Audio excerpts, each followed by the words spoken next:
नहीं, ये तो बिल्कुल सही है कि भारत की पॉलिटिक्स में बड़ी अनफॉर्चुनेट बात है कि हर कोई ये समझता है कि एआईएमआईएम एक अनटचेबल पार्टी है। एआईएमआईएम से अगर अलायंस छोड़िए, अगर बातचीत भी करेंगे तो हमारा मेजॉरिटी कम्युनिटी का वोट हमसे भाग जाएगा।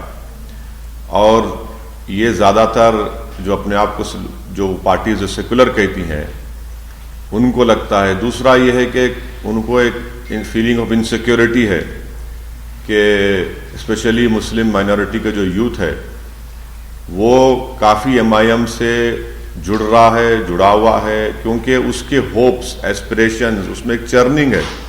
वो ये चाहता है कि हमारी एक पॉलिटिकल वॉइस हो, हमारी भी एक पॉलिटिकल लीडरशिप हो। वो तंग आ चुका है इन सेकुलर पार्टीज को वोट देते देते, और वो इन पार्टीज में जो लीडरशिप है उसको मानने को तैयार नहीं है।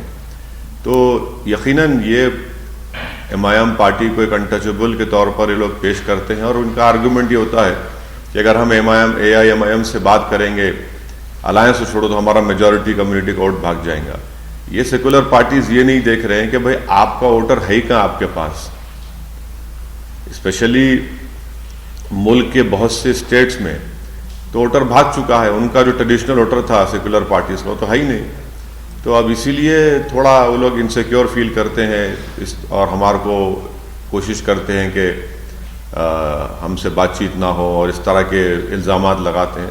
मगर ये चलता है पॉलिटिक्स में। हम अब मेहनत करेंगे, और अच्छी बात भी हमारे लिए भी कि हमारे पार्टी के मेंबर्स के लिए भी एक ऑब्जेक्टिव है कि हम अपने बलबूते पर मेहनत करके अपना नाम और मुकाम पैदा करेंगे, और जब वो हो जाएगा तो जब हालात और बदल जाएंगे। सर, हालांकि आपने प्रेस कॉन्फ्रेंस तमिलनाडु पे रखा है, लेकिन एक सवाल है, आपने पिछले दिनों एकला चलो की बात कही थी अपनी प्रेस कॉन्फ्रेंस में, तो क्या बंगाल में आप एकला चलो के सिद्धांत को फॉलो करेंगे? बंगाल के ताल्लुक से सर मैं आपको पहले भी बता चुका हूं, एक मुनासिब वक्त पे मुनासिब बात मैं आपसे करूंगा। अभी वो वक्त आया नहीं है। और इलेक्शन लड़ना जो है ना, आपको तो अपनी पार्टी की ताकत पे भरोसा होना चाहिए। जीत हार तो अल्लाह के हाथ में है। तो इलेक्शन तो लड़ना पड़ेगा ना आपको। आप कोई भी इलेक्शन, कोई पॉलिटिकल पार्टी, सबसे पहला उसको अपनी पार्टी के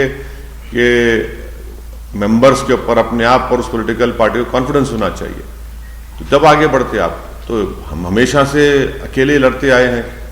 अब तक जो आप देखें एमआईएम का जो पॉलिटिकल जर्नी है, इसमें कोई पॉलिटिकल पार्टी ने ना हमको प्रमोट किया, ना हमारा साथ दिया। हम तो लड़ते हुए आए हैं, मेहनत किए, हमारे पार्टी के मेंबर्स ने बड़ी कुर्बानियां दी। हाँ, हमसे गलतियां भी हुई हैं, उन गलतियों से हमने अपने आप को सही भी किया है, करेक्ट भी किया है। तो ये तो प्रोसेस है, चलता रहेगा। सर, ये जो 3 सीट जीरो इन किया अलायंस ने, वन्यवाड़ी में आप कंटेस्ट कर चुके हैं, वन्यवाड़ी में आपने कैंपेन किया, कृष्णगिरी और शंकरपुर, ये 2 कॉन्स्टिट्यूएंसीज को सेलेक्ट करने के पीछे क्या रीजन है? नहीं, यहाँ देखिए, मैं आपको बताना जरूरी समझूंगा कि पिछले 4 साल में हमारे पार्टी का ऑर्गेनाइजेशन, अगर मैं गलत ना कहूं तो कम से कम 25 असेंबली कॉन्स्टिट्यूंसी में बहुत अच्छा ऑर्गेनाइजेशन है हमारा पार्टी का, और दूसरे 20 कॉन्स्टिट्यूंसीज में एक मिनिमम लेवल पर है। मगर 25 असेंबली कॉन्स्टिट्यूंसी तो हमारा अच्छा ऑर्गेनाइजेशन है। और उसके बाद हम लोग जब डिस्कशन हुआ दिनाकरन साहब की पार्टी से और हमारे पार्टी में, तो हम लोग बोले ठीक है, हम 3 सीट्स पर हम लड़ेंगे, और जहाँ जहाँ हमारी स्ट्रेंथ है, जहाँ जहाँ हमारा ऑर्गेनाइजेशन है, जहाँ जहाँ हम कोशिश कर सकते हैं, वहाँ पर दिनाकरन साहब की पार्टी के अलायंस, उनकी पार्टी कैंडिडेट, अलायंस के कैंडिडेट्स को हम लोग कामयाब करने की कोशिश करेंगे। How many seats this alliance will contest, sir? You have finalized or looking for? No, we are going to contest in 3 seats in the forthcoming Tamil Nadu Assembly election, and we are very happy that we are part of the alliance of AAMMK led by Mr. Dinakaran, and we are going to contest in Vaniambadi, Krishnagiri and Sankarapuram, and we will be holding a joint public meeting. I will be also be joining that public meeting, which is going to be held on the 12th of March in Chennai in the evening in the YMCA grounds. And jointly, I will be campaigning with the AMMK leadership and the other allies which are going to be part of this alliance. And we are definitely going to try and give a third political alternative to the people of Tamil Nadu, because traditionally there has been only two alliances, the ADMK and the DMK-led alliance. So and the Tamil Nadu people definitely want a third political viable alternative, and there is a huge political space for Mr. Dinakaran's victory in a by-election. That itself is a very historic victory which he attained, because the assembly constituency which he represents is a very prestigious political constituency, and he defeated ADMK and DMK. So that itself had sent a lot of shudders and concerns in other two political formations. So we'll definitely try, and our whole intention is that the people of Tamil Nadu, especially the weaker section, the OBCs, the Muslim minorities, they deserve an independent political voice, because the other two alliances, you are not very independent in voicing the real concerns of the weaker sections. So we hope to do that. How many seats this alliance will contest, sir? 2 out of 234, how many seats? As far as I know, we are contesting 3 seats. The remaining 231 seats will be contested by Mr. Dinakaran's party and the other alliance partners. The whole details would be given to you by Mr. Dinakaran when he holds a press conference today or tomorrow. Every details will be given. So far you are looking for contesting on each and every seat of Tamil Nadu, sir, this alliance? This is what I know, but this will be clarified in a much better way when Mr. Dinakaran holds a press conference and addresses the media. He will tell you in detail which constituencies, which parties are contesting. Sir, इससे हटके अभी चुनाव से ये कल बाटला house encounter पे court का judgement आया है, जिसमें माना है कि जो आरिफ है उसने ये किया है और जो साइंटिफिक एविडेंस है उसको माना है। उसके पहले जब ये एनकाउंटर हुआ था, काफी सारे लोगों ने आंसू बहाए थे, कहा था कि ये एनकाउंटर झूठा है, फर्जी एनकाउंटर है। तो क्योंकि 2 कोर्ट्स ने इसको माना है कि ये सही एनकाउंटर था और जो मुजरिम है वो पकड़ा गया वो बिल्कुल सही है, इस पर क्या कहना? और इंडियन मुजाहिदीन का भी इसमें हाथ है, मतलब आप क्या कह रहे हैं सर? आपका भी वॉइस था इस पे।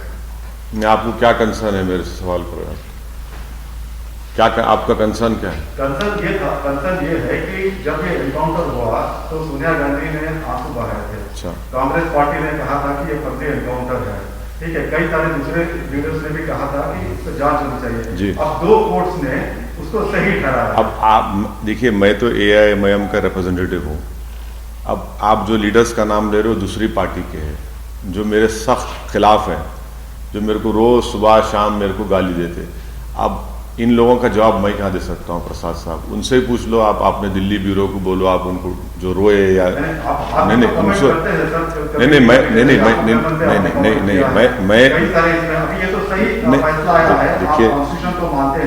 देखिए, तो एक बात ये क्या सही ठहराता है या नहीं? 2 कोर्ट ने फैसला दिया है। As a independent political party आप भी हर चीज में जो है रुचि रखते हैं। कोर्ट का जजमेंट है, मानना पड़ेगा ना। कोर्ट का जजमेंट कौन नहीं मानता, बोलिए आप? जुडिशरी का जजमेंट है, मानना पड़ेगा। और जो भी डिससेटिस्फाइड होगा उसको अपील करने का मौका है, वो भी कोर्ट का प्रोसेस है। तो कोर्ट का जजमेंट है, इसमें मानना नहीं मानने का क्या? कोर्ट का जजमेंट है। आपको कोर्ट के जजमेंट से आप मुतमईन नहीं है, अपील करिए, सुप्रीम कोर्ट तक जा सकते हैं, आप फिर रिव्यू पिटीशन डाल सकते हैं। तो जुडिशियल प्रोसेस है, इनको राइट है। कोर्ट का जजमेंट है, मानना पड़ेगा, उसमें क्या है। मगर पॉलिटिकल पार्टीज का बात नाम ले रहे, वो उनसे पूछिए, मैं कैसा बोलूँ? Sir, now you have finalised coal plant for Tamil Nadu.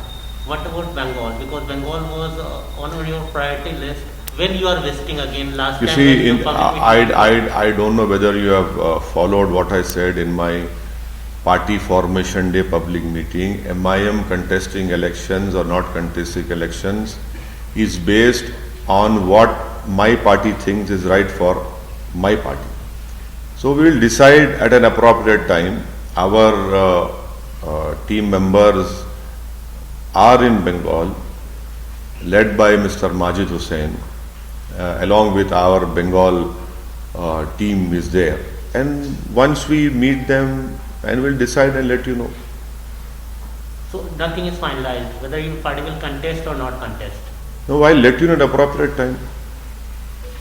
Now, regarding the blind side issue, ప్రతిసారి MIM ఇంటర్నేషనల్ గా కమ్యూనల్ ఇష్యూస్ ని రేజ్ చేసిన కొన్ని పొలిటికల్ పార్టీస్ అలిగేషన్ कर रहे हैं तो सर मतलब बीजेपी का भी ये कमेंट्स है कमेंट है सर रिसेंटली एमपी अरविंद ने बोला बोलते बच्चे, सर मतलब बाइंसा की इंसिडेंट कैसा देखते हैं आप, क्या बोलते बच्चे। नहीं सर, आपके पॉइंट से कैसा देखते हैं, मतलब आप तो अपील करते रहे कि नहीं होना चाहिए। हाँ बिल्कुल, क्यों नहीं करेंगे भाई, हमेशा अपील करें, हमेशा अपील करें कि अमन रहना, पीस रहना।